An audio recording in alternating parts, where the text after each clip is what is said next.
Assalamualaikum warahmatullahi wabarakatuh. Alhamdulillah, saya selaku kelompok ke-6 materi hukum dagang di sini akan menjelaskan tentang hukum investasi.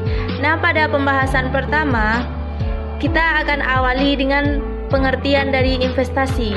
Investasi berasal dari kata invest yang berarti menanam, menginvestasikan atau menanam uang. Investasi adalah komitmen atau sejumlah dana atau sumber daya lainnya yang dilakukan pada saat ini dengan tujuan memperoleh sejumlah keuntungan di masa datang. Istilah investasi ini bisa berkaitan dengan berbagai macam aktivitas, menginvestasikan dana pada sektor real seperti tanah, emas, mesin atau bangunan, maupun aset finansial seperti deposito, usaha, atau obligasi. Ini merupakan aktivitas yang umum dilakukan.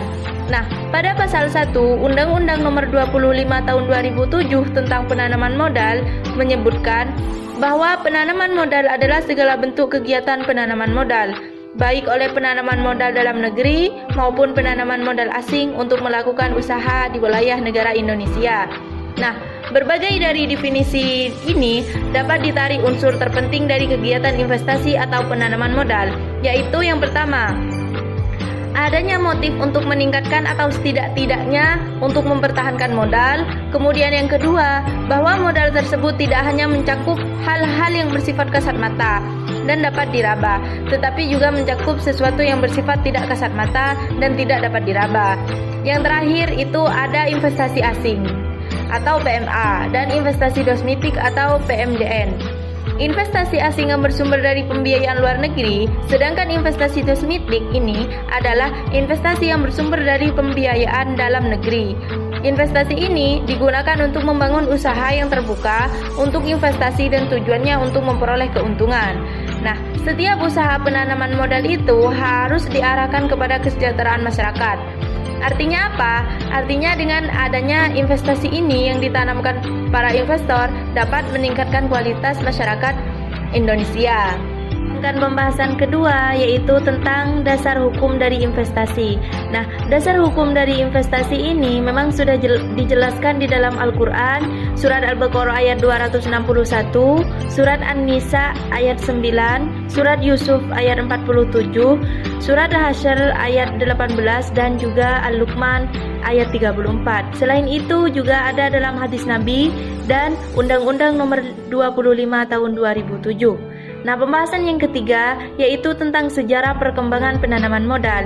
Sejarahnya itu tidak akan terlepas dari pembicaraan tentang gelombang atau periodisasi penanaman modal, yaitu periode kolonialisme kuno dan pasca kemerdekaan. Pembahasan yang terakhir yaitu tentang macam-macam investasi. Investasi di sini ada 4 jenis atau 4 macam. Yang pertama, investasi kekayaan real, yaitu investasi pada aset nampak atau nyata, misalnya tanah, gedung, bangunan. Kemudian yang kedua yaitu investasi kekayaan pribadi yang tampak, investasi pada benda pribadi, misalnya emas, berlian, barang antik.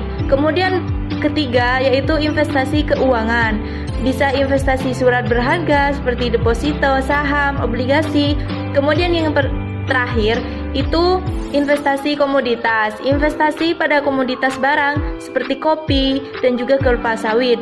Mungkin hanya ini dari kelompok ke-6 yang bisa disampaikan, kurang lebihnya saya mohon maaf yang tiada batasnya. Wallahul muwaffiq ila aqwamit thoriq. Assalamualaikum warahmatullahi wabarakatuh.